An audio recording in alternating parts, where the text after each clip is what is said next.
Ces vaches font la fierté de ces bergers comme tantôt. C'est un nomade comme la majorité des habitants qui peuplent cette zone de transhumance entre le Mali et la Mauritanie. Les vaches, c'est tout ce qu'on a et ça fait partie de notre mode de vie. La richesse d'un homme, c'est ses vaches. On n'est pas lettré.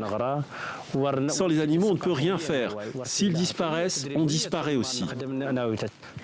Mais depuis septembre 2023, les pâturages de ces troupeaux sont devenus le théâtre d'opérations militaires menées au Mali par l'armée malienne et les mercenaires russes Wagner, obligeant ces bergers à fuir vers la Mauritanie.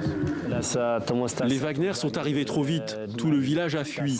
On a entassé les femmes et les enfants dans des véhicules et nous, on est restés avec les animaux. On a mis 3 fois plus de temps car on devait se cacher sur le chemin. Pendant 3 semaines, il a fait le voyage à pied avec son troupeau. Mais une fois en Mauritanie, il a assisté impuissant à la mort d'une 50aine de ses vaches. Les animaux ont commencé à mourir car ils ont quitté les pâturages qu'ils connaissaient. Ici, ils sont tombés malades et c'est dû au changement de lieu. Contraints de laisser une partie de leur troupeau au Mali, certains nomades réfugiés ici font des allers-retours pour s'occuper de leurs animaux. Des trajets qu'ils effectuent au péril de leur vie. Alors à l'aide de leur téléphone, ils suivent en temps réel les mouvements de l'armée malienne sur le terrain. Des informations qu'ils se partagent discrètement. Même si tu es un pauvre, un civil, c'est la mort. Je n'y vais plus. Mais avant, quand je partais, j'enlevais toutes les informations que j'avais sur eux de mon téléphone. Pour ces bergers, leurs ressources seraient quotidiennement pillées, les pâturages incendiés et leur bétail tué par les FAMA et Wagner. Des accusations auxquelles n'ont pas répondu les autorités maliennes lorsque nous les avons sollicitées.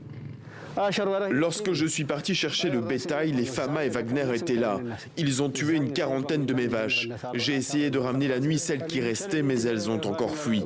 Les animaux ne restent pas dans les endroits qu'ils ne connaissent pas.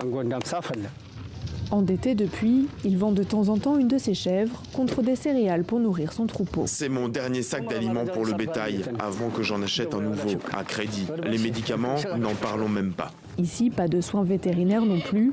Lors de la dernière saison chaude, des centaines d'animaux ont péri. Saturés par la présence de ces troupeaux qui s'ajoutent à ceux des Mauritaniens, se pose aujourd'hui la question du partage des pâturages, mais surtout de l'eau pour les animaux et les habitants de cette région désertique.